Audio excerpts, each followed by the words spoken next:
Hola, buenas noches. Mi nombre es Oscar Carvajal, soy su profesor de la Cátedra de Psicometría 2. Vamos a hablar sobre el núcleo temático número 2. Me va a permitir compartir pantalla un momento para hacer la presentación respectiva. El contenido del presente video lo vamos a basar entonces en indicar qué es la redacción de reactivos. Eh, Hablaremos sobre lo que es la unidad de temática número 3 sobre redacción de reactivos. Hablaremos sobre el tema específicamente de la redacción de los reactivos y hablaremos por último sobre lo que es la actividad sumativa 3. ¿Qué es la redacción de reactivos? Según la Universidad Nacional Autónoma de México, un reactivo es un examen de un atributo mental. Es una unidad de medida con un estímulo y una respuesta preestablecida, del cual se puede inferir el desempeño del estudiante en algún constructo psicológico, conocimiento, habilidad, predisposición o cualidad. El plan de evaluación del curso que nos compete, hablaremos entonces de lo que representa la semana 8, la unidad de competencia que describiremos en otro momento, y que se va a desarrollar a través de una sumativa que va a tener como evidencia de aprendizaje el desarrollo de ejercicios prácticos. Se corrige igual que todos los elementos anteriores a través de una rúbrica que posee un valor del 25% de la nota final. La competencia específica a desarrollar en este momento implica clasificar reactivos con base en criterios de calidad de los ítems, con la finalidad de diseñar cuestionarios o escalas que cumplan con criterios objetivos de eficiencia a la hora de medir variables psicológicas. Los temas de estudio implican la característica, la importancia y los tipos de redacción de reactivos, la escala de respuesta, los tipos, sus características, criterios formales para la presentación de cuestionarios y escalas de medición psicológica. Dentro de un momento desarrollaremos parte de estos temas y les queda a ustedes investigar y estudiar y profundizar respecto para el desarrollo de sus tareas sumativas.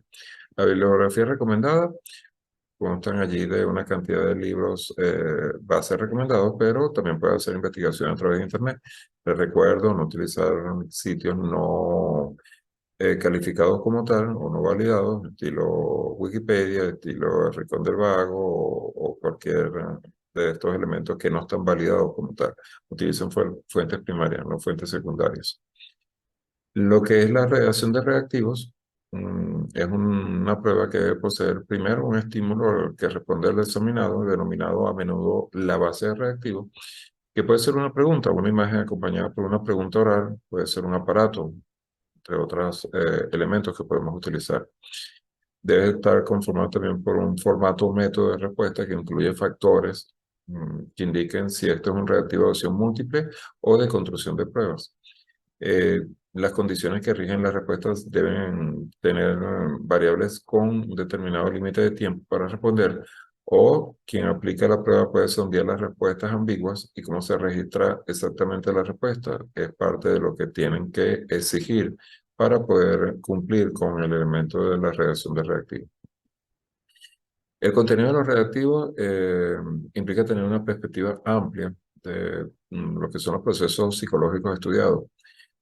Según Valenzuela, debemos considerar procurar que el nivel de dificultad de los reactivos sea similar a nivel de pensamiento establecido en los objetivos del aprendizaje, cerciorarse de que cada reactivo se relaciona con aspectos importantes del curso y no con aspectos triviales.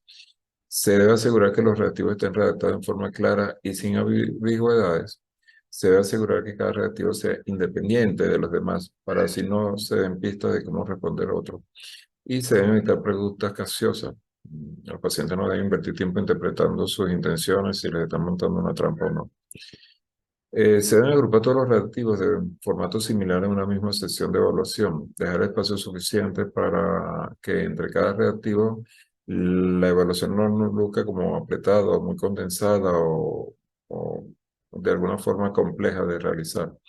Se debe colocar inmediatamente después de enunciar las tablas o diagramas que requiere el reactivo para ser resuelto, y se debe redactar la evaluación con aplicación para que tenga tiempo suficiente para revisarlo el paciente.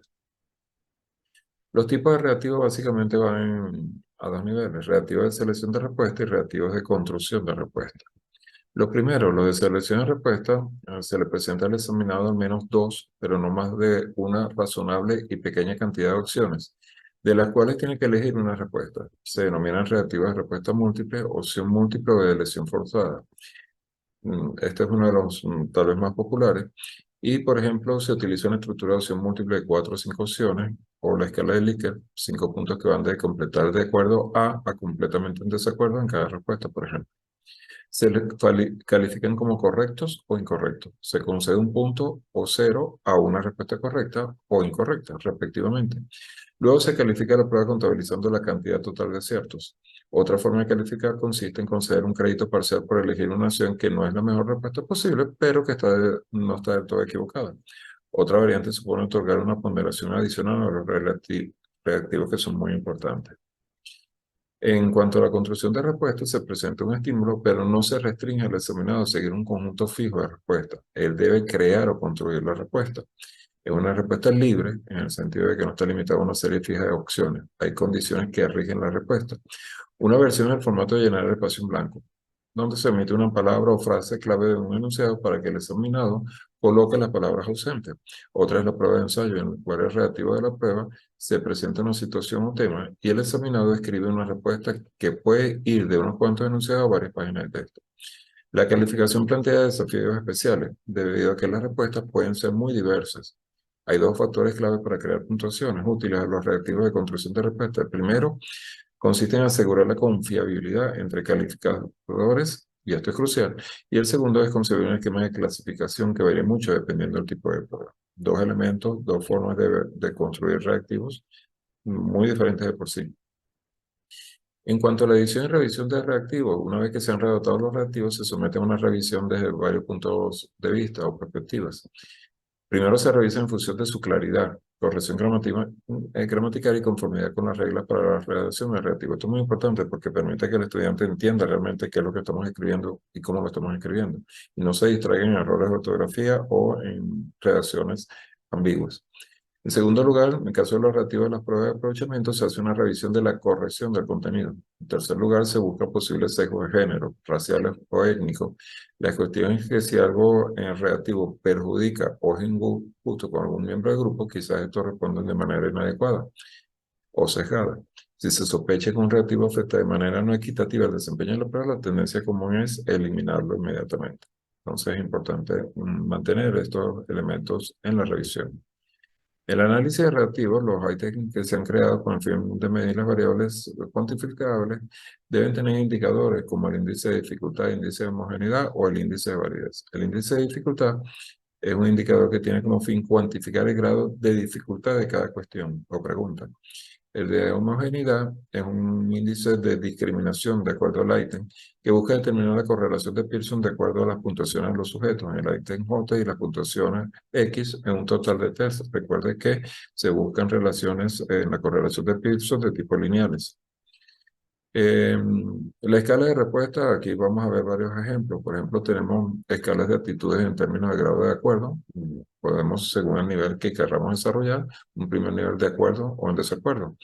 Un segundo nivel de acuerdo, indiferente en desacuerdo. Y así vamos viendo hasta un último nivel, por ejemplo, muy de acuerdo, más bien en desacuerdo, muy en desacuerdo. Podemos situarlo en cualquiera de nuestros elementos la escala de respuesta. Tenemos la escala de números o letras, en la cual en base a una numeración, establecemos extremos, muy en desacuerdo, muy de acuerdo, y en función de eso puntuamos. Si utilizamos alguna nomenclatura, hay que describirlo. Por ejemplo, cuando aparece MA, A, I, D, MD, MA muy de acuerdo, A de acuerdo, indiferente, D en desacuerdo, MD muy en desacuerdo. Se describe lo mismo para que el paciente pueda entender exactamente de qué le estamos hablando.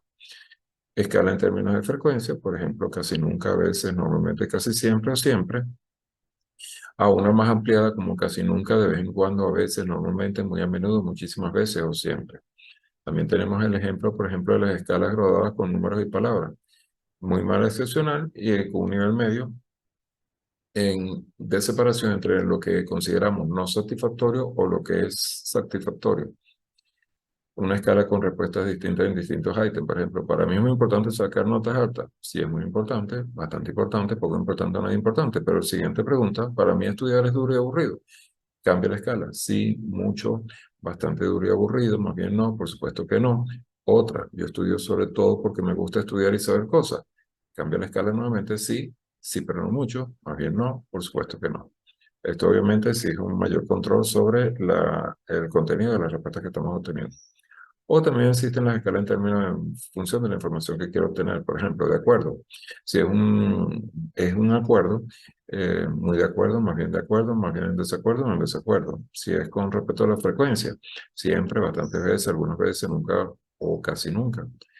Cantidad, mucho, bastante, poco, nada. Seguridad, ciertamente sí, más bien no, ciertamente no. El hecho es que poseemos varias escalas que podemos adaptar al cuestionario que estamos desarrollando. Aquí es importante hacer una aclaratoria en qué es un cuestionario en un test de escala. Vamos a verlo a través de sus diferencias. Los cuestionarios, la naturaleza de los ítems que maneja, cada uno de ellos tiene una información distinta, mientras que los test expresan el mismo rango de información que se está estudiando. La selección de los ítems en los cuestionarios maneja criterios lógicos, se pregunta lo que se desea conocer, mientras que con los test se aplica análisis estadístico a cada ítem para antes de ser considerado como un elemento definitivo del estudio.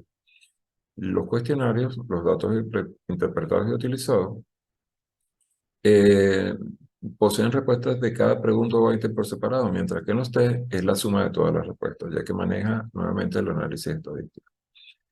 Las escalas de actitudes también suelen presentarse como el término de cuestionario. El término instrumento genérico equivale a un cuestionario y puede referirse tanto a escalas y a test específicos como a cuestionarios convencionales.